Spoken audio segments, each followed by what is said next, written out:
Here's what's happening in the city of Rockville. We'll introduce you to a Rockville neighbor who's traveled the world for her unique job, say thank you to one of Montgomery County's favorite politicians, and take you back in time for Rockville's antique and classic car show. This is all the latest news in the city. This is Rock 11 Now. Hello and welcome to the November edition of Rock 11 Now. I'm your host, Morgan Lash. The City of Rockville has recently launched an upgrade to its emergency alert system. Alert Rockville now offers new and better ways to alert residents about emergency situations in the city, from severe weather to traffic backups. Signing up is quick and easy. City and county officials recently came together for the launch of a region-wide system. From severe weather conditions to police activity to traffic clogging the Rockville Pike, you can now stay up to date on all of the Rockville emergency information you need with the new and improved Alert Rockville Emergency Alert System. A recent region-wide update of the Alert Montgomery system now allows residents to be alerted of information specific to the City of Rockville. It's just an enhancement to the current Alert Montgomery system we have, but much better, much more streamlined, much more individual, and people can really be specific about what kind of alerts they want. Go to www.rockvillemd.gov/alerts, ALERTS, and let us know what your preferences are. I think the most important part is that we can personalize it to the City of Rockville. We have Montgomery County Alert, and then with Alert Rockville, we can really bring it down to the individual locations that are impacted by something that's going on. So all in all, it's a win-win situation. The more that our community is well-informed, the better off for all of us that we're well-informed. Well, what we're asking our current subscribers to resubscribe because of their specific information that they need to put in about locations and addresses and areas that they want to be informed about. Also, I think it's important the quiet time issue is a good one for people that don't want to get alerts during the late hours of the night. So I think it's important. We have a very large crowd, thousands of people that have been part of our program, and to re-up will be a really good thing because people that don't want to be in the program don't have to be, but the ones that are, they get to have a much wider menu to choose from. To learn more about Alert Rockville or to sign up for alerts, go online to rockvillemd.gov/alerts. Last month, a town hall was held to get community input on the proposed changes to Rockville's Animal Control Ordinance. Julie Polakovich-Carr hosted the public meeting, and the Rockville 11 team caught up with her to learn more about some of the possible changes. I'm happy to be hosting this meeting tonight to get some feedback from the community about people's thoughts about pets and animals in Rockville. I think it's something really near and dear to people's hearts, the animals that they share their lives with, and it also can have a big impact on their neighbors. There's a lot of proposed changes in the ordinance, everything from licensing of cats to allowing chickens to be allowed in residential properties. So I think there's a lot of topics here that people are interested in and want to discuss. So this is the first public meeting that we're having on the issue. There will be a public hearing in the near future before the mayor and council where people have a chance to weigh in then as well. So tonight I'm really looking forward to getting people's feedback, getting their ideas, and making some more changes to the draft ordinance. Check back on the city's website for dates of future public hearings on the city's Animal Control Ordinance. Rockville's Antique and Classic Car Show is one of the city's biggest events, bringing car enthusiasts from all across the East Coast, right here to Rockville. There was a bigger crowd than ever this year, but don't worry if you missed it. We've got the full recap right here.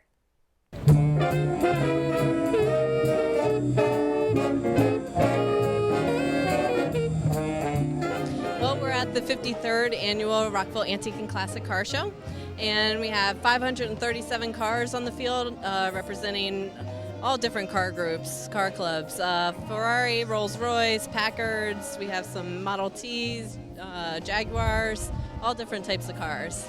The Rockville Antique and Classic Car Show is one of the city's most popular events, drawing in a crowd from across the East Coast. We have a huge crowd here today. Actually, I've never seen such a big crowd here at the Rockville Civic Center, so we're thrilled.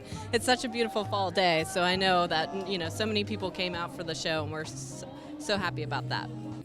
Hundreds attended the show, including Rockville Mayor Bridget Donnell Newton and Councilmember Julie Polakovich-Carr. Oh, you know what? I love old cars. It's something that I've gained an affection for, and it's really fun to come out here and see. Rockville does a wonderful job with this program. We've done it since 1962, and it's one of the best shows on the East Coast. Cars come from everywhere. People bring them to show us, to talk to other car aficionados. It's just fun. Oh, there's so many unique cars here. I think the display of orphan cars has been really interesting. Some brands I've never heard of before, including a number of cars that were made in America in the earlier part of the last century. Just really interesting to learn the history of the car manufacturing industry in the U.S. 2 awards were given at the car show, a People's Choice Award voted on at the event, and the Mayor and Council Award. The winner of the Mayor Council Award is the American D66 touring car that is right in front of us, owned by Susie and Mike Manhurts.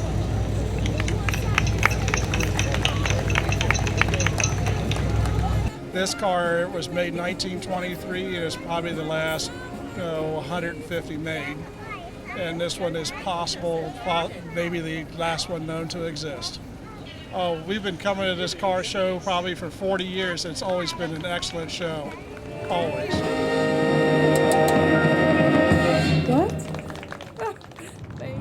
One of Rockville's most famous literary connections is acclaimed author F. Scott Fitzgerald. The city hosts a literary festival in his honor every year, where budding authors and book lovers from all over come to take part in writing workshops and literary discussions. Rockville 11's Colby Ford has an inside look at what went on at this year's F. Scott Fitzgerald Literary Festival. The 18th Annual Literary Festival, honoring the 118th birthday of the iconic F. Scott Fitzgerald, provided aspiring writers the opportunity to showcase their talents to accomplished writers in the field they choose. The emerging authors attended writing workshops for fiction, nonfiction, and poetry. Other activities included literary discussions from a panel of esteemed writers and scholars. Every year, the festival recognizes a prominent American writer, and the 2014 recipient was James Salter for his achievement in American literature. During his speech, he offered one important piece of advice. I think the single most important thing is be interesting. That's the whole idea of writing. You want the reader to be interested in what you're writing. When you lose the reader's interest, when you cannot make those sentences interesting, well, that's fine, but nobody is going to read it who's not in your immediate family. The yearly festivals allow for Fitzgerald's legacy to live on and to inspire young writers everywhere. In the words of the great Gatsby author, all good writing is swimming underwater and holding your breath. For Rockville 11, I'm Colby Ford.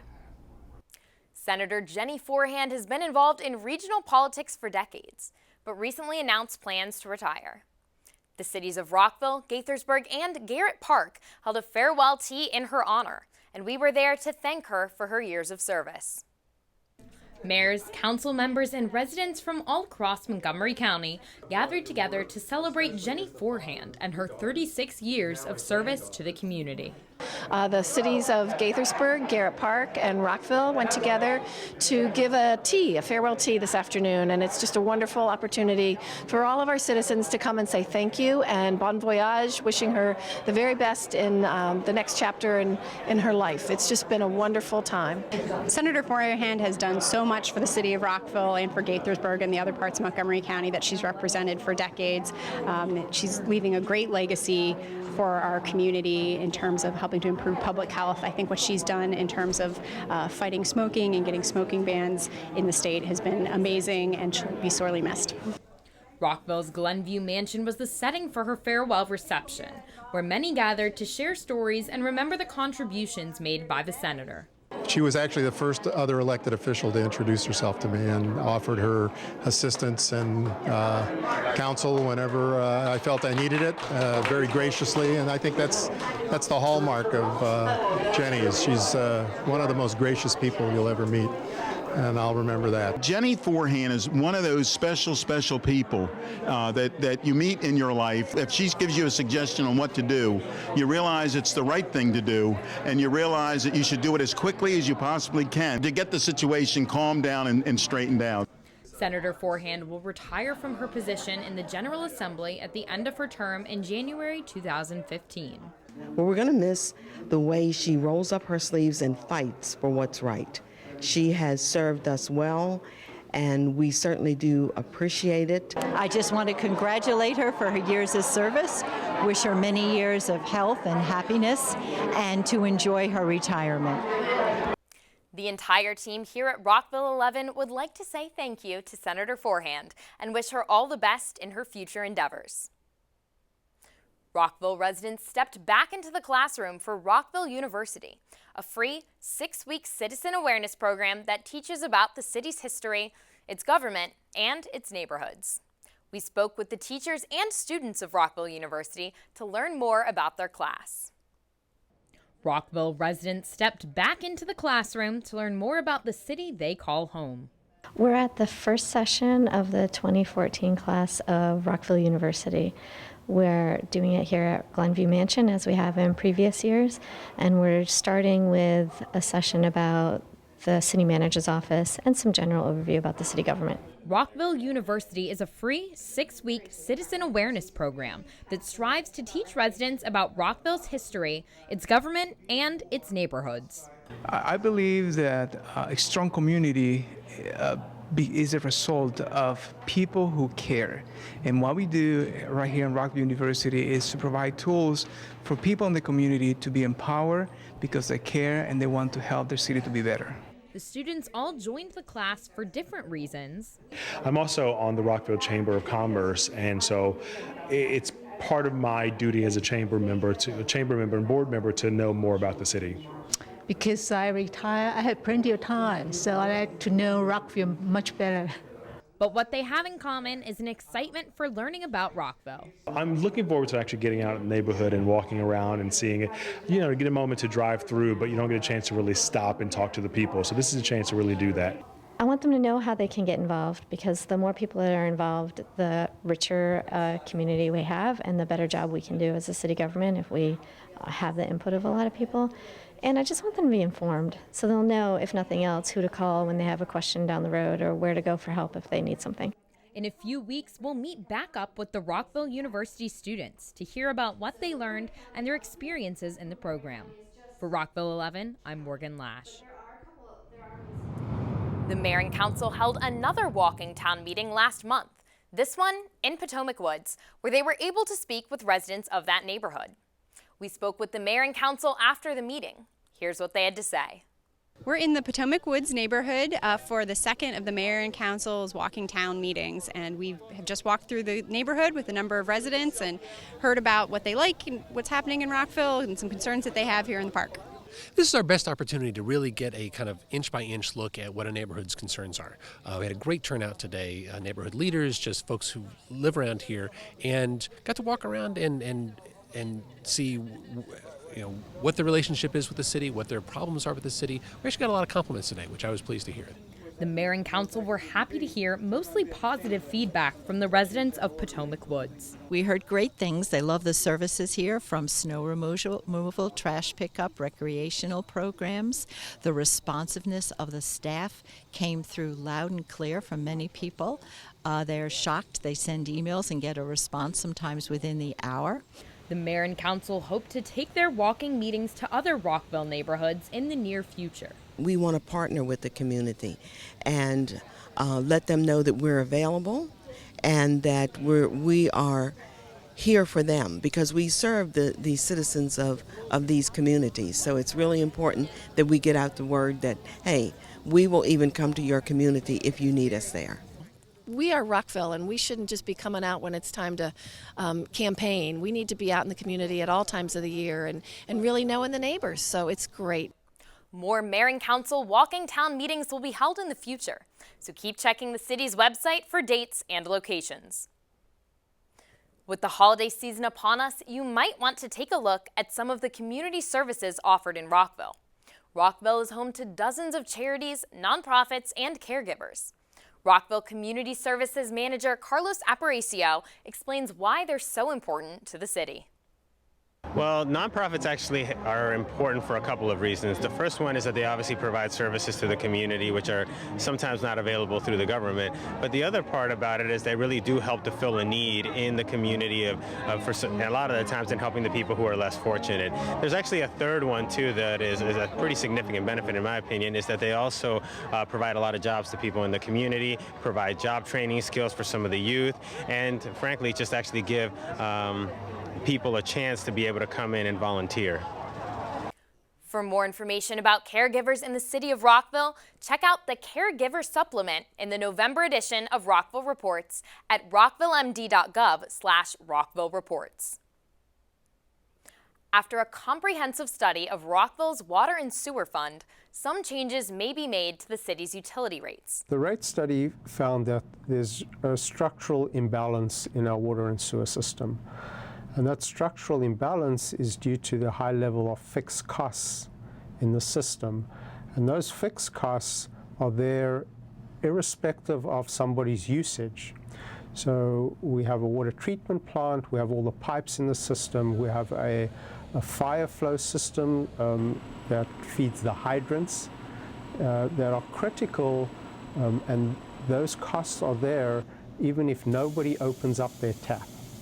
The study found that not only do we need to change our structure so that more of the revenues can be fixed and matched against those fixed costs, but we also need to put in a rate plan to overcome the deficits in the funds, to pay for the ongoing maintenance of the pipes, the water treatment plants, the pump stations, and then to continue the investment in the system. A lot of the pipes and infrastructure that's in the system are decades and decades old, and they're at the point where they need to be replaced. So we're going to be putting in rate adjustment plans, the rate increases for our customers that will raise sufficient revenue to pay for all of those costs. For this month's Meet Your Neighbor segment, we'll introduce you to Seema Ostoby, a Rockville resident who has traveled the world monitoring elections. Rocio Snowdy spoke with her about her life experiences and why, after traveling the world, she still chooses to call Rockville home. In honor of election season, we spoke to Seema Ostoby, a neighbor and a leader for whom civic engagement and leadership has not just been for a season, but has been a part of her entire life. I'm Rocio Snowdy, and this is Meet Your Neighbor. I was born during World War II, so I'm a pre-baby boomer. At a young age, Seema Ostoby got a taste for civic engagement through seeing her parents actively participating in their community, and later by helping a friend's father with his political campaign in her hometown of Woodridge, New York. My parents were very involved in our community, and neighbors, it was a wonderful neighborly place, and well, everybody knew everybody else's business, of course. But I grew up with this very strong sense of community and being involved in a community, and then John F. Kennedy was elected when I was in high school, and that inspired a lot of us. I got involved in working in campaigns when I was really kind of young, because my best friend's father was running for, I can't remember what it was actually, and he and there were 3 people running on a slate who were going to sweep the town clean, and they were giving out brooms, little brooms and stuff. It was a cute campaign, so I got involved, just because we, well, they're friends. That was the thing to do. Her work has taken her to countries near and far as she has observed elections. Her work overseas has given Seema a different perspective on elections in the U.S. and the places she is sent to observe. In a lot of the countries that I work in, they weren't democracies, and they were authoritarian in one way or another. And so as they have developed new systems, or they're transitioning into a new democratic system, they need, and they got help from us and other mature democracies about how you do it. How do you set up elections? Okay. Election observation started in Bosnia when the country fell apart and needed outside help. In order for other countries to build a democratic election system, the Organization for Security and Cooperation steps in and looks at human rights and democratic institutions, all done through treaties that are in place today. The Organization for Security and Cooperation in Europe. And it has, at this point, 56 countries. It includes the US and Canada. It's different than, say, NATO. It includes the US and Canada, most of Western Europe, and all of the former Soviet Union. One of the conditions of membership is that you're going to abide by a set of standards in how you hold your elections, how you conduct your government, and a whole bunch of other stuff. But for the elections are easy, they're measurable, yeah, and they take place at a limited period of time. So one of the things that countries have to do is they have to agree to let the other member states come in and observe their elections and comment on them. Okay. Azabi moved to the Newmark Commons neighborhood in Rockville, specifically because the city was an incorporated municipality and had its own government. We deliberately wanted to live in Rockville, and people said, "You're moving out of what was my very fancy zip code to Rockville?" I said, "Yeah, the services are better." And we've stayed here since 1980. Every time we thought we would move, we've really had a hard time matching all the pros of living here. This is a wonderful neighborhood and community. And it really had an impact. And it has some of the things that I was talking about the little town that I grew up in. She is seeing firsthand the work she does and the positive impact it has on the once ailing countries. Practice makes perfect. It's like in music. The more you practice, the better you get. The more you have elections, the more people work at it, the more you look at unbiased observations, and it's not necessarily criticism, the more you work on making your system work. Shortly after this interview, Sima left for 10 days to observe the parliamentary elections in the Ukraine. One more example of a Rockville resident making a difference on the world stage. For Rockville 11, I'm Rosie Snowdy. Rockville is full of residents that consistently strive to make the city a better place. Every year, the mayor and council recognize a few of these Rockville neighbors and thank them for their contributions to the city with a Rockville Good Neighbor Award. This year, Nancy Keefe, Ida Wallenmeyer, Fred Newton, and Jonathan Smith were awarded the Rockville Good Neighbor Award. Each person was nominated by a friend, family member, or neighbor. The Rockville Good Neighbor Award is the city's way of recognizing its residents who are committed to preserving, maintaining, and improving the quality of life in their neighborhood. Golfers from across Montgomery County came to Redgate Golf Course for the annual Rockville Open. This golf tournament is always a favorite for the area's golfers. The Rockville Open was a hole-in-one for Montgomery County golfers this year. Yeah, today is day 2 of the Rockville Open. It's our signature event, and it's very popular. Great way for players of all skills and abilities to come out and enjoy Redgate and win some great prizes, make some new friends, and just have fun playing golf. Redgate Golf Course has hosted this event for 40 years. What makes Redgate such a great golf course? I would say history, location is phenomenal. I mean, it's probably one of the closest public courses to DC. It's got a lot of diverse terrain, a lot of hills, which is something rare for this area, and kind of the flavor of the course. John Dustin won the tournament last year and was back this year to defend his title. It's always good to play with these guys in this event because it's a great event, and the fairways, greens were in great shape this weekend. I knew it was a lot of work for them because of the weather this week, but worked out, and they did a really great job. I was really impressed. He once again won the title of the Rockville Open champion. For more information about Redgate Golf Course and their upcoming events, visit redgategolf.com. For Rockville 11, I'm Morgan Lash. That's all we have for this month's edition of Rock 11 Now. I'm your host, Morgan Lash. Be sure to like us on Facebook, follow us on Twitter @Rockville11, and subscribe to our YouTube channel for exclusive web content. On behalf of the entire Rockville 11 team, thanks for watching.